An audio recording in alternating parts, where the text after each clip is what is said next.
see how it does get evolved in your situation. You're using it to utilize to lose weight, and you're getting all these compliments about it. Of course, like it might help you get a gig or whatever if you're on your auditions as well. So like you're feeling like it's something that's actually helpful and good in your life, right? Was that the kind of perception you had, or like where was it? Was it ups and downs with it? No, absolutely. It was something that was always doing me beneficial, being beneficial to me, for me. I had been around alcohol since, utero, and I've never seen any positive outcomes coming from drinking ever. And yet here I am having positive outcomes with this illicit substance, which was kind of a real big disconnect for my brain because, well, it's not as bad as everyone says it is. And yet drinking, I know is bad, but no one talks about it. And then you also got tobacco, which we all know is bad and it's killing us, but, we tax it, so we need it. It's all this hypocrisy and I guess the messages that were sort of mixed from health class, from parents, peers, and sort of just really, you get to a point where I was like, you know what, for it, I'm just going to do what I want to do and get the auditions I want to get and do my own thing. Welcome to the Queer Quest podcast, your beacon of light and sprinkle of glitter in the queer community. I'm your host, Cristiano Green, CEO and founder of Queer Quest and a transformation coach for queer individuals. And together, we're embarking on a journey of transformation. Each week, we bring you a new training topic or connect you with visionary queer leaders in healing and coaching, diving deep into conversations that inspire growth, celebrate diversity, and empower you to live authentically. So wherever you are, settle in and let's get ready to unlock the vibrant potential within. This is where your quest begins. Hello, you fabulous souls, and welcome to this week's episode of the Queer Quest podcast. I'm your host, Cristiano Green, the CEO and founder of Queer Quest. And this week on the podcast, we have a special guest talking today. We have Will Ryan. Welcome, Will. Hey, thanks for having me. Oh, thank you for coming on. I'm kind of excited and nervous to be discussing the topic that we have today. And full disclosure, we're talking about drug use and trying to, have a discussion about, it within the queer community. And we're also discussing it from different perspectives that we both had through our own experiences. So just wanting to note before we get into it that this could be a little bit triggering for anyone out there. Maybe you've been through it yourself, maybe you know someone, but just know that we're having an open discussion here today to try to, really bring light to certain things that happen to certain people in our community. And it's not an uncommon story. So yes, if you want to jump on board with us today, we look forward for you to going into it. But I honor Will for being brave enough to come on here and share his story with us. Oh, it's my pleasure. But before we go further, I just want to say that if you are feeling triggered or you are needing to talk to someone, you have www.yourroom.org. That is a drug users peer-run health website that is actually with the live chat feed as well. And don't forget, you can also go to acon.org.au and any of those kinds of places. Don't suffer in silence. Always get it out of your head because it will just bore away otherwise. Beautiful. Thanks for adding that in there, Will. There's so many resources out there. And yes, good to share a few of them today. So I'd love to go back however many years this was for you, Will. Let's talk about, your journey coming into and starting to utilize drugs. Where did you first get introduced to it? Like, give us a bit of a backstory for you. Okay, let's go back a little bit further. I was in high school and I was a fat ginger kid on the Gold Coast, which did not fit in at all. Then you add homosexual on top of it, made it even worse. Then add smart ass on top of that. God, I really was in for a fun time there. And then I danced as well. So I was always kind of outgoing and pushing the envelope. But drugs didn't really hit me until I turned 18. I knew drugs existed and I had smoked the odd joint, but I never had actually experienced ecstasy or methamphetamine or GHB or anything like that. It was just, pure innocence, and went to a dance party with a friend, and I tried my first ecstasy pill, and that was a really, really fun time. And for those of you who are old enough to remember, ecstasy was a very fun time, and I'm sorry that's not here anymore, but I digress. So after that, I was still auditioning and dancing and touring and all that kind of stuff. So I was incredibly fit as well, and with my head screwed on and going to auditions nearly every week. And then I started to sort of really flag with my energy levels, just like started getting tired a lot more. And before I knew it, I was 23 and still auditioning, and I was still just like started getting more and more tired because I'm just getting older. And then I also started. That was when I sort of met meth, I guess, crystal methamphetamine. Those of you who don't know, crystal methamphetamine is a derivative of speed. Speed being a stimulant, so everything goes super duper quick. Fun fact, though, if you use methamphetamine with someone with ADHD, you actually balance them out and make them quite mellow. So that's why we had things like lisdexamphetamine on the market to help with people with ADHD. However, my thing with meth was a lot of energy and a lot of weight loss, which is where I kind of struggled for most of my existence with fluctuating weight, up and down, up and down. I was a bulimic. Well, I still am, I guess, but I just don't vomit anymore. Yeah. And that's hard. And then you sort of see the weight fall off you, and then you think, wow, it's working. And then you get told by casting directors or people you dance with, wow, you look amazing. Whatever you're doing, keep doing it. Mm-hmm. That reinforces the bad behavior, so to speak. Yep. And then from that, it was just a spiral downward, just hard partying. And there is a bit more to it than that. That was just really how I sort of came to the scene, I guess. Yeah, no problem. I appreciate you being honest and sharing that. And of course, we'll pull out what we need to pull out.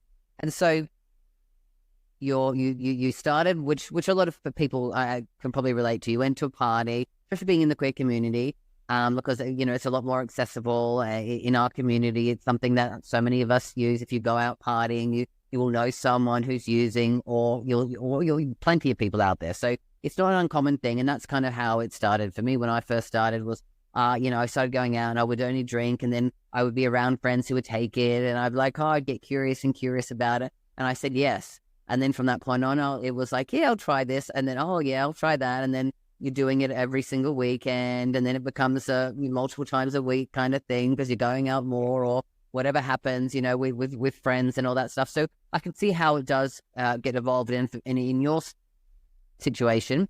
You're using it to utilize to lose weight, and you're getting all these compliments about it. Of course, like, it might help you get a gig or whatever if you're on your auditions as well. So, like, you're feeling like it's something that's actually helpful and good in your life, right? Was that the kind of perception you had, or like, where was it? Was it ups and downs with it?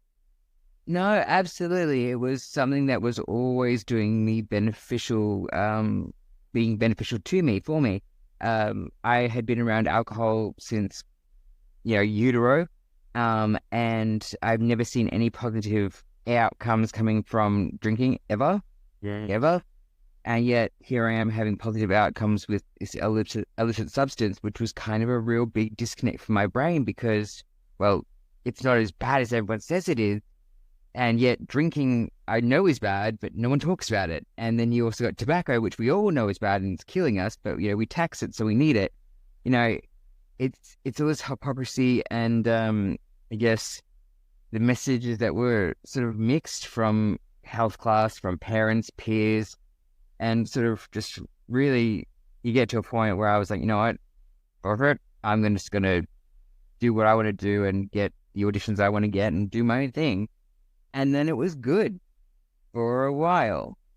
How long is a while? Is it years? Like, because like that, I can sense that for my own experience, especially when I was out partying, there was a number of years where I enjoyed it and I didn't see anything wrong with it.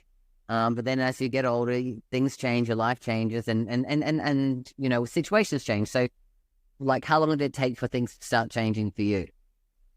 Like, I guess you're right. When you get older, your priorities change and your outlook changes. And for me, it started to go a bit more of a, what am I doing with my life kind of thing at about age 27 when I moved to Sydney.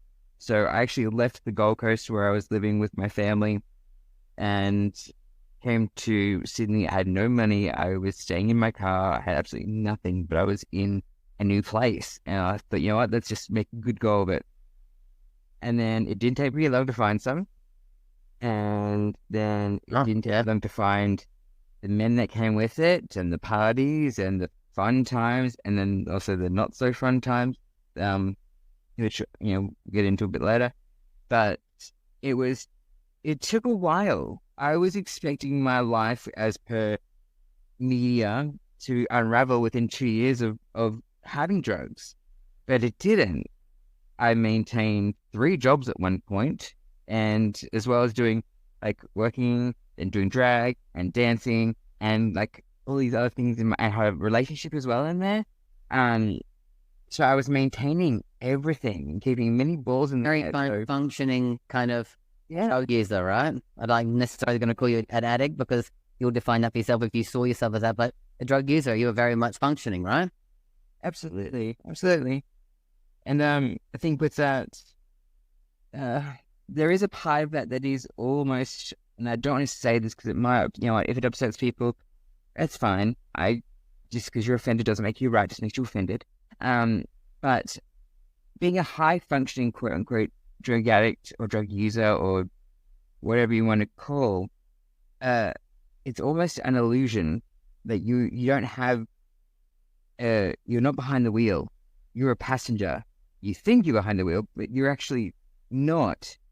And this is one thing I had to realize when things went from bad to catastrophe a couple of years into my life here in Sydney. And with that came a whole new perspective, whole new outlook, and my first shot at clean time from that. Which clean time, you're not aware, you can either go to a residential rehab, detox, you can go to 12-step meetings, which are very beneficial based on the text from AA or Alcoholics Anonymous from 1923. It needs to be updated, not going to go into that. And then you've also got CBT or cognitive behavioral therapy. Yeah. That was, I found personally, one of the most satisfying sort of treatments to get behind, simply because it was just tangible. It was graspable. It was realistic and, okay, this is real. I can do this. It's not putting my faith in a higher power, because I'm just not that guy. And unfortunately, you're more practical and logical than spiritual and elemental, or whatever they want to call, however people see it, right? Yeah. Yeah. And that's okay. And that's the good thing about life, is everyone has a different outlook. And as you said, you've got to find the right thing for you.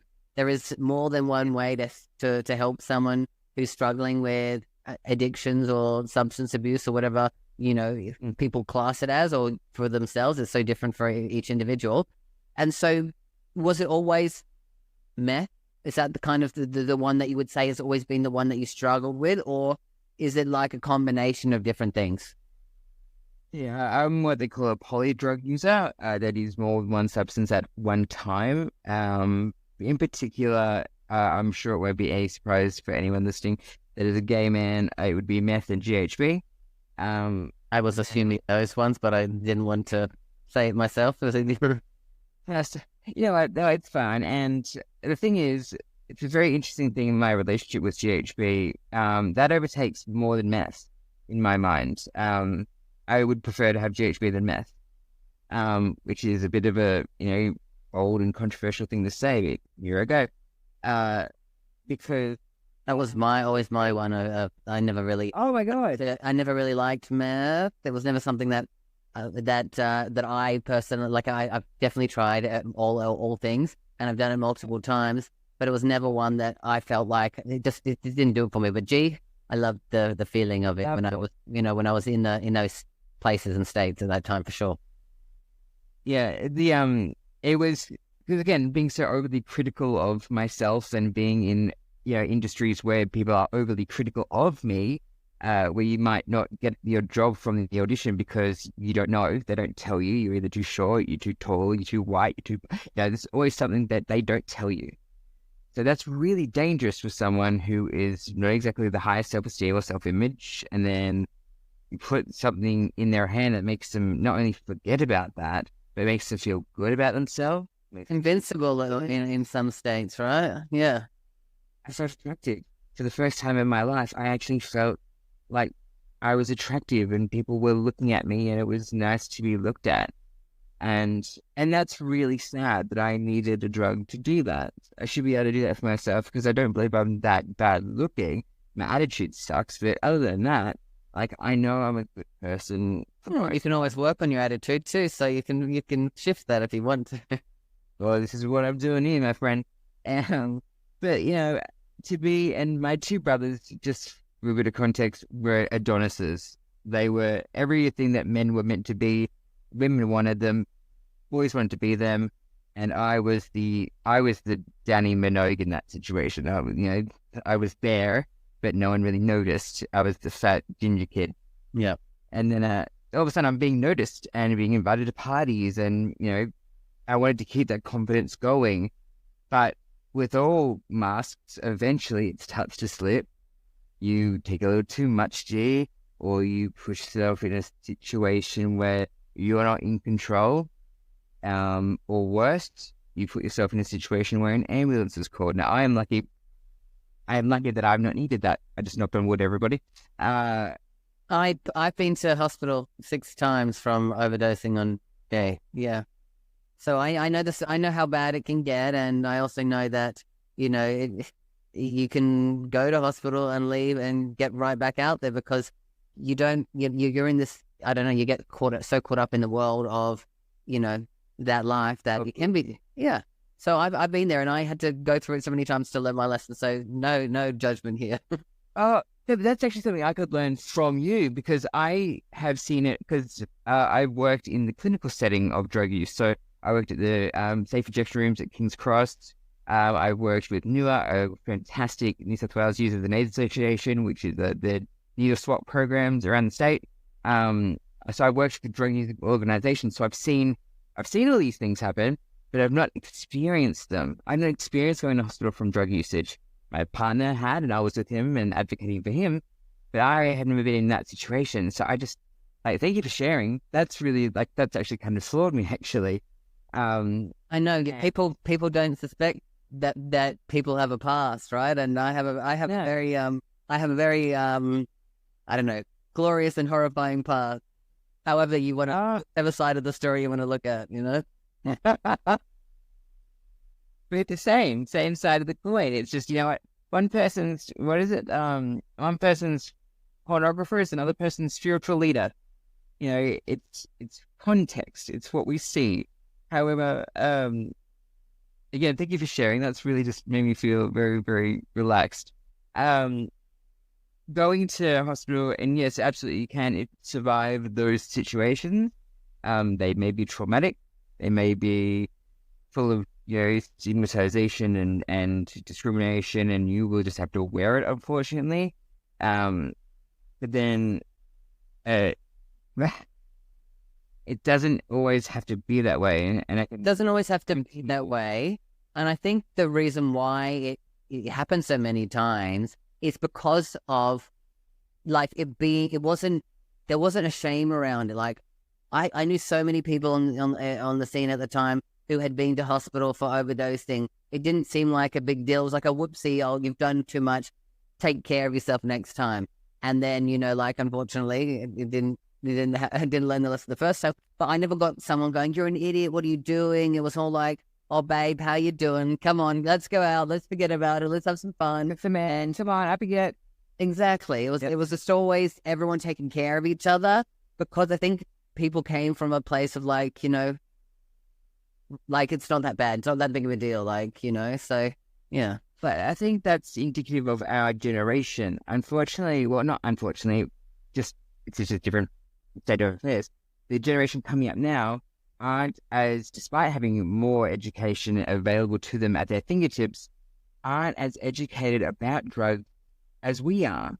And no shame to the younger generation. Absolutely not. Y'all are doing... There's also a lot more judgment from people who are younger now, because I remember hearing seeing something happen, I don't know how many, it was maybe 5 or so years ago, where someone did go to hospital, and everyone was like, oh my God, that's disgusting. That's gross. And I was like, it was just a vastly different perspective of my days 10, 15 years ago, like going, oh girl, she'll be fine. We'll pick her up soon. Da, da, da, da, da.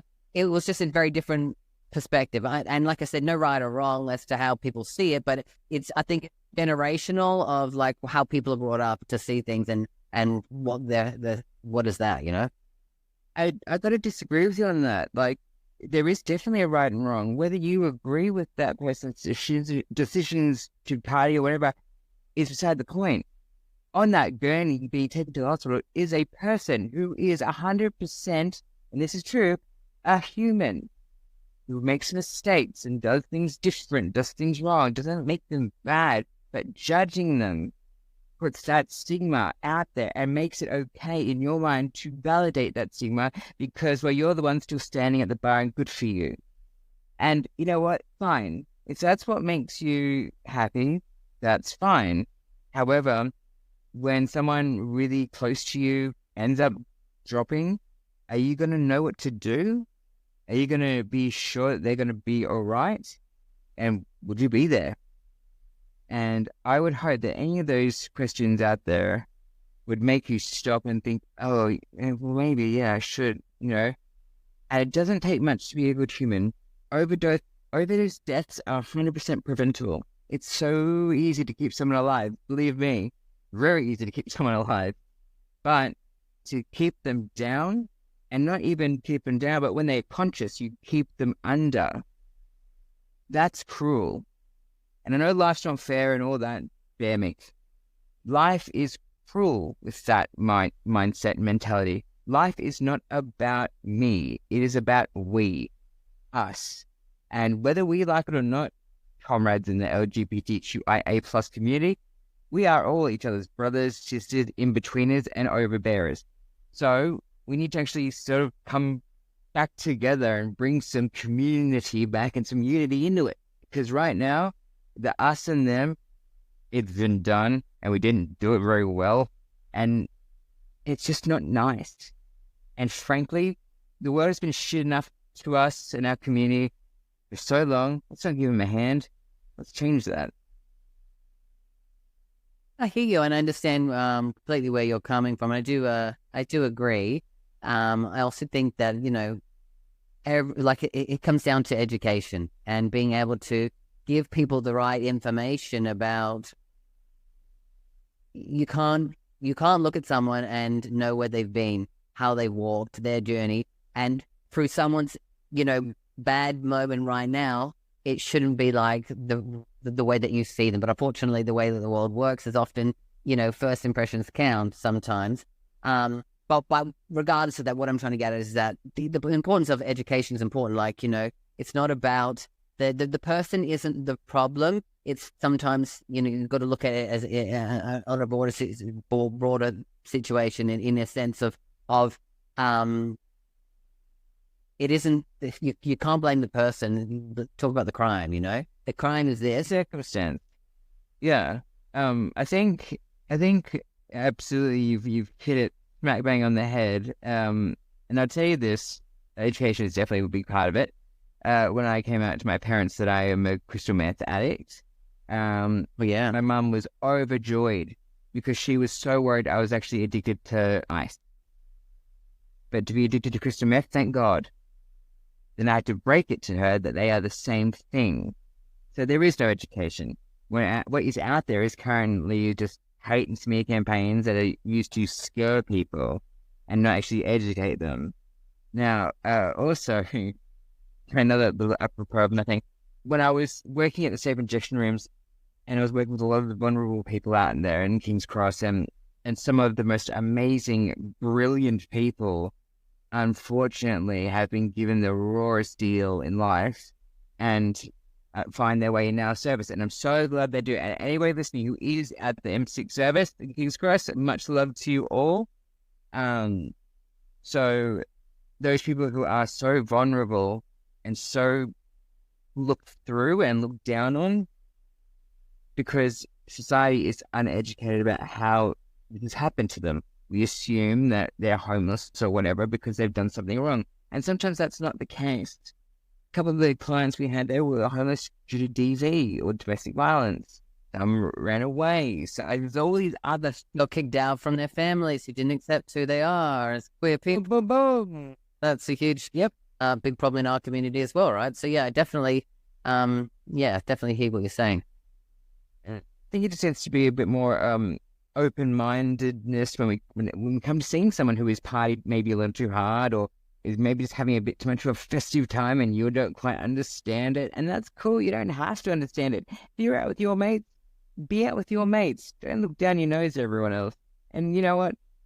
Get yourself educated. And let me clarify. When I say get yourself educated, take a CPR course. Any kind of quick over-the-counter weekend medical course where you can actually get the tools to save a person's life. Not just someone who does drugs, but anyone's life. It's my certificate for CPR has become invaluable. I've actually helped 3 people stay alive, not from drugs. So but I know that if drugs were a factor, I could actually handle that because I'm educated about it. And, it's a really lonely world. And this is actually where I went on a big tangent there. You said before that our community, we're kicked out from our homes and stuff, but that is a cause. Notice that, and the symptom is using drugs. We self-medicate because we're neglected by our families. This is just one case, my case in particular. Definitely. And when you feel that neglect, that abandonment, you do what you can to make yourself feel better. You go and, meet men and have sex just to feel validated, or you go and take drugs to feel anything other than sad, alone. And then it works for a time, and then you come back down to reality and it comes screaming back in both ears. You've got to deal with this now, and it gets worse if you don't.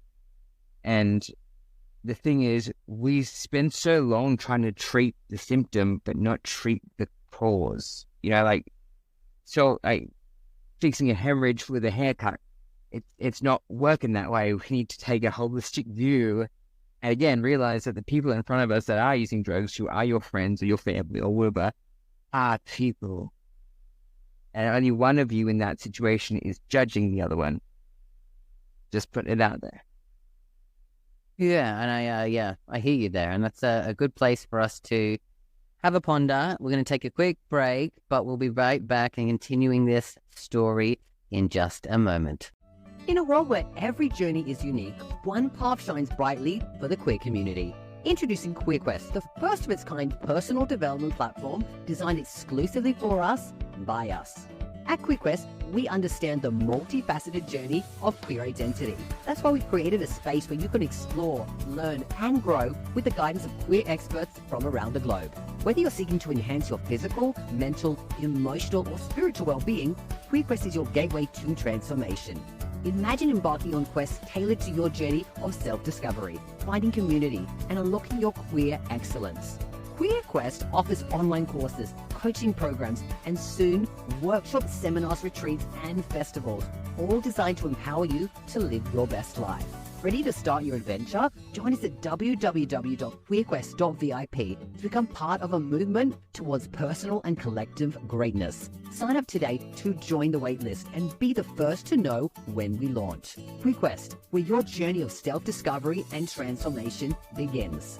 Don't just dream of a life filled with pride and purpose, make it your reality with QueerQuest. Visit www.queerquest.vip now. Your quest awaits. All right, we are back with Will Ryan, and we've been having a very deep discussion here on all things related to drug use and our own journeys. And I wanted to kind of check in with you, and because we were just talking about, the symptoms and the cause and the effect. And I wanted to talk to you a bit about your own personal story and your own journey of, what you were struggling with, because you mentioned you struggle with self-esteem, self-worth. You've mentioned stuff about feeling like you were an outsider in your own family and whatnot. So I'd love for you to share a bit about your story, because I'm sure it's relatable to so many people who are going through similar things right now.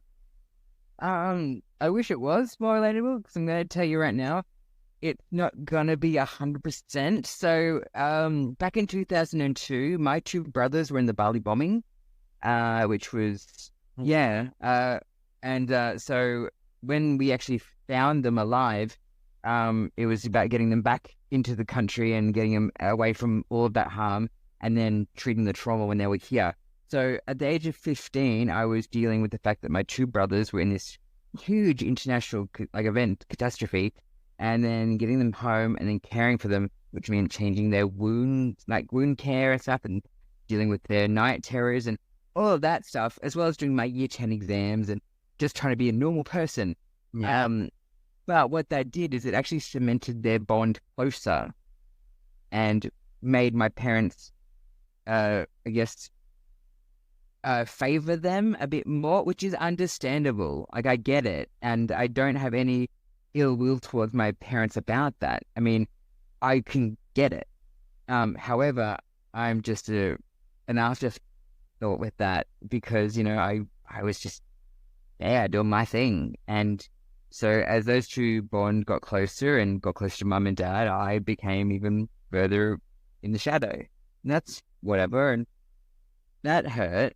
That hurts a lot still, but I understand it. And I think if I didn't understand it, I probably would get over it a lot more. But because I actually have the understanding of it's bigger than all of us, I'm a bit mad at that because I can't quite just get past it. You get angry, you yell, and you're over it. I don't get to sort of have that with this sort of situation. And so when they, going forward from that, they were in the media around Bali, everything Bali for the years after that. My brothers were all over. My eldest brother, Jake, he was stood up in the courtroom and told one of the bombers that he was an effing dog and he's effing going to die, and that was international news. And then we got $8,000 sent to our house because people wanted to buy Jake a beer, and that was cool. Oh, wow. But then it was a really and I am forever proud of my brothers for that. However, I feel on my side that there was not much. I always supported their stuff. I went to their footy matches, made banners, did orange slices, did the canteen, did all that stuff, just to sort of be there and, help them get their footy careers going, from the junior club. But getting them to come to one of my dance things or getting them to come to anything that was mine was an uphill battle. And I was constantly, especially when I started doing drag, I was meant to feel bad about a lot of the stuff I did. And it was just, I remember I posted photos of me in drag on Will's Facebook, and my brother called me up and he was so angry, and he goes, my friends are making fun of me, or you need to take those photos down. I said, first of all, you need to grow up here and actually stand up to your mates, because I don't think they're your mates if they're doing that. And two, if you posted your footy pics online, I would never tell you to take them down because I'm so proud of what you do, because that's who you are. It would be nice if you could extend me that courtesy. But since you can't, then I suggest you hang up the phone and we don't talk. So we didn't talk for 6 months. And thank God for his ex-girlfriend. She convinced him to talk to me and to make it right. Rocky. And then after that, the situation between my family and I was rocky at best, and at worst, absolute disaster. Just constant fighting and me begging to be understood and them not really wanting to meet me even halfway. It was just like, no, you want to be in the family, you get in here. And for those of you who can't see me, I don't really blend that well. So fitting in has never been my strong suit.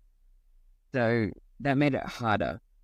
Unfortunately, it was the year of 2017, and then my family went to the United States for Christmas and didn't tell me. They blocked me on social media so I couldn't see them, and they went and had their first happy family Christmas without me. That was one of the most painful moments of my life, and that caused me to increase my drug usage 20-fold. And because what's the point? My family didn't love me, and I didn't like me that much at that time, so what was the point? Yeah. That was really horrendous. I can't stress that enough. And for those of you out there who are going through something similar, please don't go through it yourself. Call someone, anyone, help. Yeah, find my Instagram or find my email, and don't find more solace or solitude in the substance, whatever you choose, right? Like, find it. absolutely not. Yeah. And then but it does get a little bit better in my story. So after that, I actually met one of the loves of my life. And we're not together anymore, unfortunately, but that it is what that is. But he took me around the world and showed me that I didn't have to survive. I could actually live and change my mindset. And he did. He really showed me that. And I'm so grateful for that. And his mum and his family became my family. I really had something good there. And then the lovely 2019 happened. And my eldest brother, Jake, was over in Sicily, and he was hit by a train. So here I am, 8 years estranged from my family, and getting this phone call from my father at 5:30 in the morning telling me that my brother was dead, and then being so numb, and then from that, just I had drugs. Yes, I had drugs, but nothing was making me feel anything. And I just wanted to feel something. I wanted to feel sad or angry or something, but no, I was just numb. And the main reason for that was because the last thing I said to my brother was, "I hate you." And we were having a fight, and and I have to live with that for the rest of my life. And I don't think I can forgive myself for that. I will get past it, but I will never forgive myself for that, because I just let everything go in anger, and that was silly. And now I can't take it back. But from that, Jake has, and this is going to sound silly for some people, but Jake, I still feel him around me. Like, in times where it's really, really difficult, I feel him around me, and I will talk to him. And whether I seem insane or not, I don't care. Like, it just makes me feel good. And it kind of makes me feel like I'm bridging that sort of connection we lost. But again, this is all just symptom on symptom on symptom, and about being neglected and not being good enough for my family and just being alone. And that's, a horrid feeling. So then, yes, drugs were a good outlet for that, and you feel good about myself and how I looked. All of a sudden I had drugs and I had men after me. Cool, done. I felt great. Then I came down. Did not feel so great then, because everything that I had just gone through with this man or men a couple of nights before was just a big lie. It was just fake. It was a mask. Yeah, it was Yeah. And that's why I'm not on any of the apps. I went on Scruff recently, but I've not been on Scruff or BBIT or Grindr or anything like that for like 8 years. 8 years. But is that because, it was a part of that whole kind of puff and play, and it would be easy to get caught up into more drugs, and then the validation and the problems with how you feel about yourself and the ups and the downs? Is that a big reason why? Yeah, the validation part, definitely. It was using men to validate my own existence and my own attractiveness, which is silly. I sort of had to learn that I am enough in myself, which I was never going to learn on those apps. And having people with just... Okay, people out there who use Grindr, sending someone an anus shot, first of all, before even hello, my name is not needed, necessary, or polite. Please stop doing it. Regards, everyone else. Like, please stop it. It's just, I don't want to see that when I want to say, hello, how are you? And then all of a sudden, oh, there it is. And you just want to have a nice conversation with someone. But then it does turn into, well, why don't you come over? Oh, I hope it's okay. I'm wired. Or, You can puff and play, or do you want to have a slam or whatever? And that's like ringing a dinner bell. You're like, yeah, all right, yeah, let's do that, because this I've never, because you forget almost instantly that you've had bad experiences. Like, yeah, all right, yeah, this will be good, this will be fine. He's another guy that says this and this and this about me. Of course it's true. He's not after the drugs with me, or he likes me for me, as you hope that he does. And then in the end, you are going home and you feel a little worse for wear because you realize that it wasn't real, and that you actually realized this before you got there. And that was a big thing. And again, having the self-esteem and the self-image that I had, having such low self-image, being on those things is no good for my mental health. It is judgmental, harsh, and I get it. You put yourself out there, you get the smack down, and you have to deal with that. I was a dancer for many years. I get it. You put yourself out there, you wear it. But as I'm getting older, I'm realizing that getting up from a knockdown is getting harder to do. Everything feels more personal and pointed and judgmental and harsh, and not from a place of genuine critique or constructive criticism, but just a put down, usually to make someone else feel better about themselves.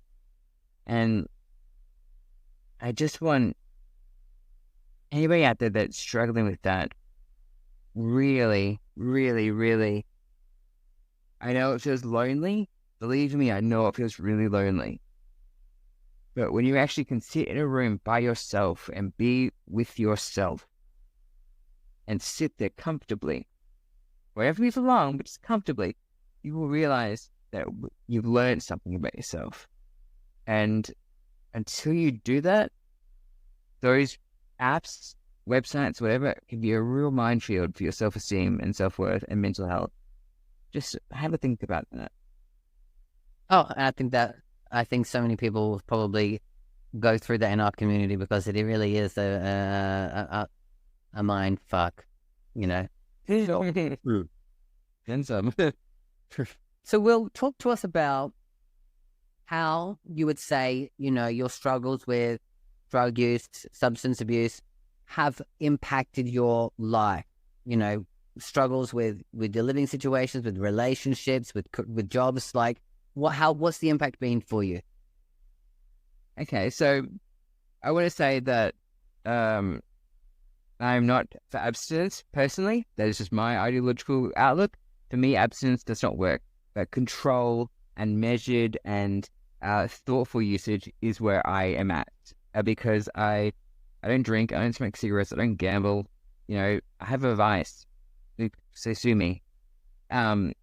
However, what having that vice has done for me, it has given me some of the most amazing experiences and some of the most terrifyingly, awful experiences. For example, I get to go and advocate and speak to politicians and people of influence and power about drug law reform and about drug safety and all that kind of stuff, using my lived and living experience, which I'm very, very proud of all the work I do with advocacy. Yeah. I really am.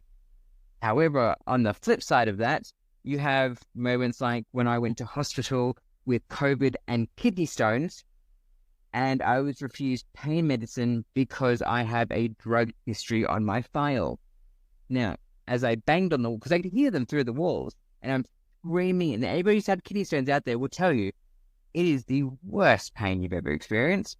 And I was literally screaming through the wall and banging on the wall, pleading with the nursing staff to please look at my files, because you'll see I like uppers, not downers.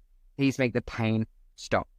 And they didn't. For 15 hours, I was in a bed, screaming in agony, and I was just left with that because of my drug history. And the real kicker about that is, I had my phone charger with me, so I just live streamed the whole 50 hours, so everyone could see how barbaric I was treated. And that is how I got put up to the Quality and Treatment Panel for New South Wales Health Quality and Treatment Panel, because I actually represent consumers. That deal with this. And so I don't want anyone else to ever go through that. So again, if you've had something go bad, email me, let me know. But again, so for me, it ebbs and flows. The bad stuff, yeah, there's been a lot. But the good stuff has made me actually, I've toured the world dancing and I've lived my dream by the age of 24. And I'm so lucky to do that and have had that. But what I'm doing now, helping people, this is the first time I've ever been really proud of what I'm doing, happy with what I'm doing. And it means something, not just to me, but it can actually help others, help other people struggling with their mindsets, their day-to-days, oh my God, this guy can relate to me. Thank God I'm not alone. Because that is a real powerful thing. And yeah, and you touched on it quickly, the living situations that I had. So I had what I'm assuming what you're referring to is my last year of homelessness. So I was homeless for 11 months last year, and that was awful. I experienced a lot of hardship, and it was terrible. But here I am now. See, like a cockroach, can't kill me. But surviving that has taught me and shown me that what I can handle and what I will handle and what I'm going to be handling from now on. And I need to pass that knowledge on, because if I don't, it was all for nothing. And I won't have that. And just to be very, very clear with everyone, I was not homeless for drugs. I was homeless because of a greedy landlord. I was paying $760 a fortnight, and they wanted to up it to $1,000 a week. No one could afford that, unless, you're a Reinhardt, and I'm not. And so then I was homeless, and during a rental crisis and a cost of living crisis, and all of a sudden I am in a park sleeping, and then I'm in homeless shelters and just trying to survive. And most people out there are 1 or 2 paychecks away from being in that situation themselves, because it's just so dire at the moment. But on the plus side of that, if they could call this a plus side, I survived. And I survived because I had people like you, Christiana, who actually dared to stick your head above the parapet and go, "Oh, are you all right?" And I was suspicious, and I was scared, and I was angry because, I'm just using you as an example, but I was so, here's this guy who doesn't really know me that well, being so lovely. What's he want? What's he gonna, he's gonna fuck me around or fuck me over somehow. I'm sure he will. So what does he want? And realistically, that wasn't you. You were just genuinely saying, "Hey, how you doing? You okay?" And again, I'm so grateful for that. But a lot of people in my situation wouldn't have that.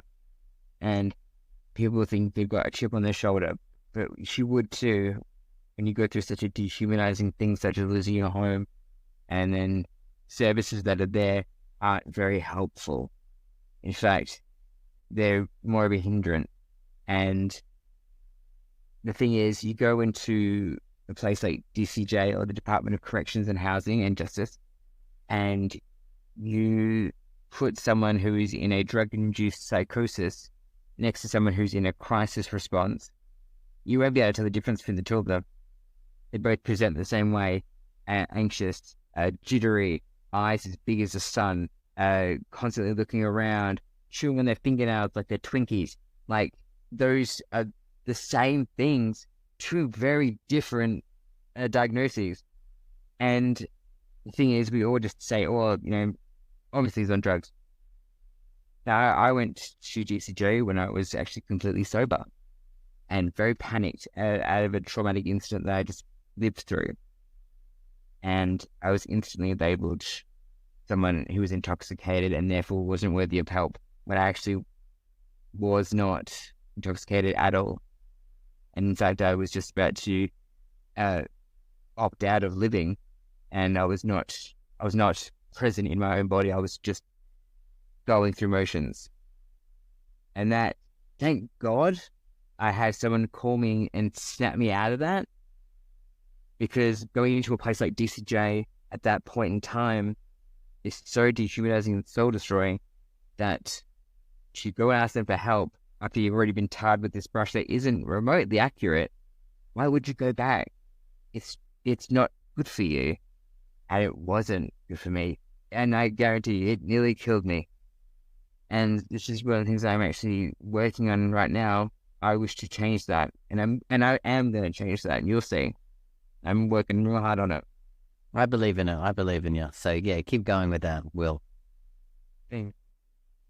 A couple of final questions for you. So you've mentioned again that you don't believe in abstinence, that it's in controlled use.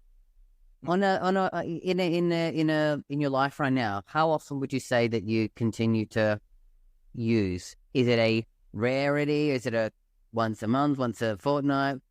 And of course, sure, it's probably not always the same, but is it a constant in your life at the moment? I mean, it's constant in that I have it fortnightly. So I have it after I paid all my bill. So I paid my rent, I paid my food, I paid my internet, I paid for all the services I use.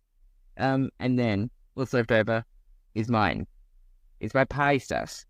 And, sometimes it's a good fortnight and sometimes it's a lean fortnight. But it's still, I earned that. And, working in advocacy, especially when I'm currently unemployed, but still doing so much for the community and not really getting any money for it or anything. I mean, I don't really care about that. It'd be nice to live off something, sure, but I know that I'm doing good work that actually makes a difference for people's lives.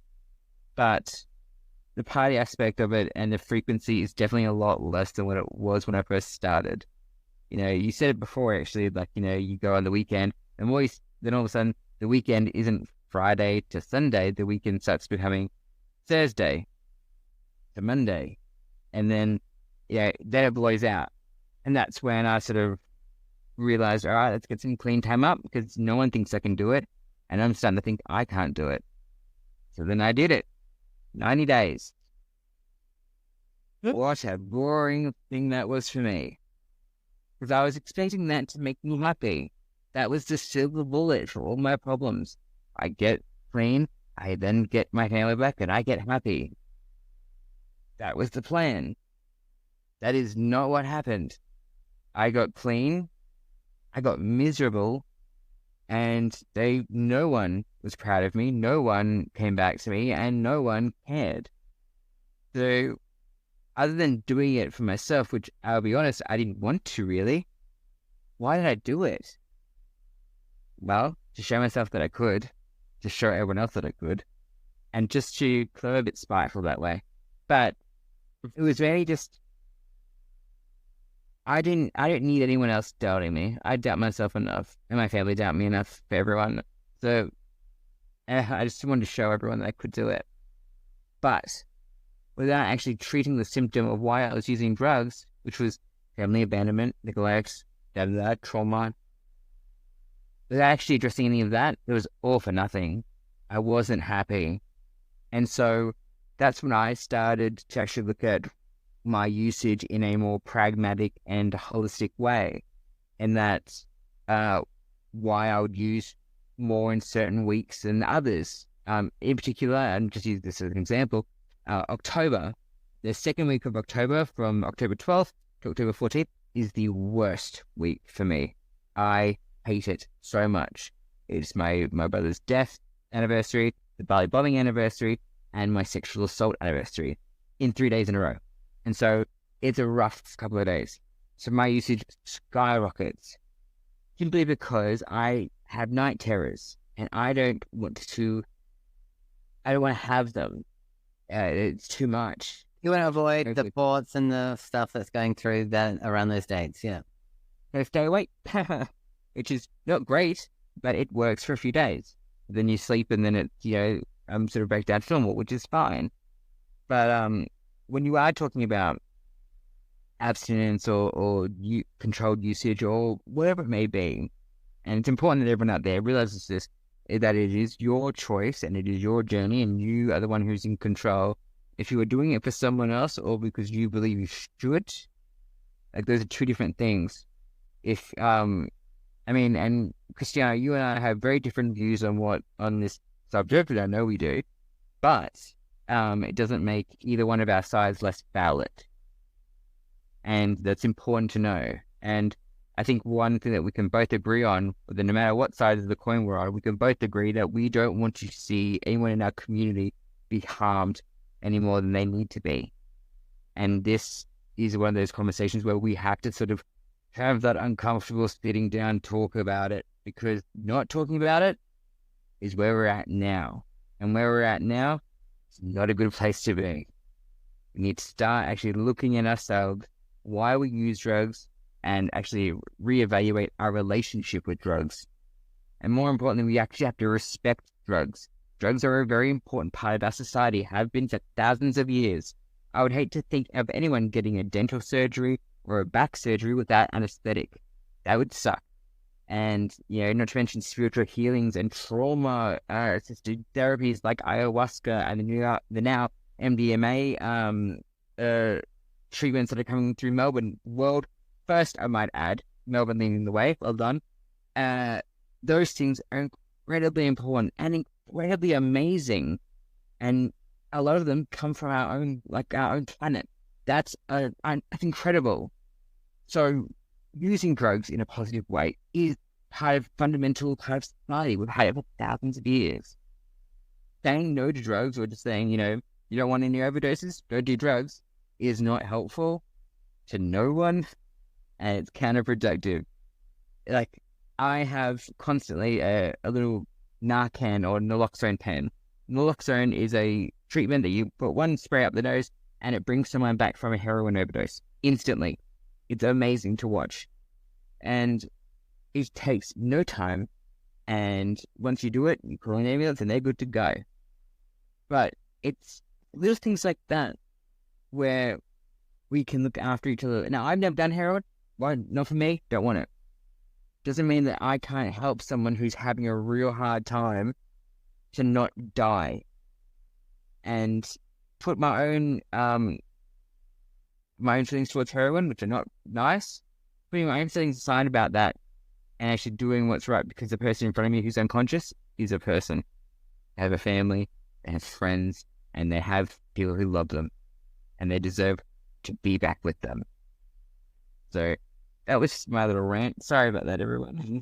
I'm very sorry, and I appreciate you for ranting and for sharing today, for coming on the podcast and sharing your journey, sharing your perspectives, sharing what you're doing, and advocating for these things as well, because there's important topics to discuss. So I honor you for coming on here, and for everyone out there listening, no matter where you are in your journey, if you're struggling or you're in a good place with it, or you're just curious, you might know someone who's struggling, I think this is something for you to take note of. Maybe this is the episode that you share with someone who really needs to hear this as well. And sometimes you being the person to tell them isn't always the right way. So hearing an episode like this might be the thing that sparks someone to think differently about where they're at. So appreciate you, Will, for coming on here and sharing your story. My pleasure. Thank you very much for having me and being so open and I guess receptive to my ideas and my thoughts. Thank you very much. It's a pleasure. And for everyone out there, where can they find you, Will, if someone did have a question to connect with you? Please, you can find me on Instagram at _Lil_Woo. I'm sure we can put that link in the description. Yeah, the link in the description. Or feel free to email me at willhodgesryan@outlook.com. Whatever your questions are, I would be happy to help out. Beautiful. Fantastic. All right. Thanks for coming on, Will. And for everyone else, I'll be back next week with a brand new episode of the Queer Quest podcast. Until then, always remember that you've got this and I've got you. Bye for now. Are you ready to embark on a transformative journey towards love and happiness? Introducing the 21-day Gayman's Guide to Love and Happiness. This isn't just a course, it's a pathway to discovering your true self, overcoming challenges, and embracing happiness. Join hundreds of gay men who found joy and freedom. Learn from Cristiano Green, a coach with 20 years experience and a journey like yours. For a limited time, get this life-changing course at 75% off with a 100% risk-free guarantee. There's nothing to lose, but so much to gain. Your new life is just a click away. Enroll in the 21-day Gay Man's Guide to Love and Happiness today. Visit theglobalpridecollective.com and start your journey towards a happier, more fulfilled you.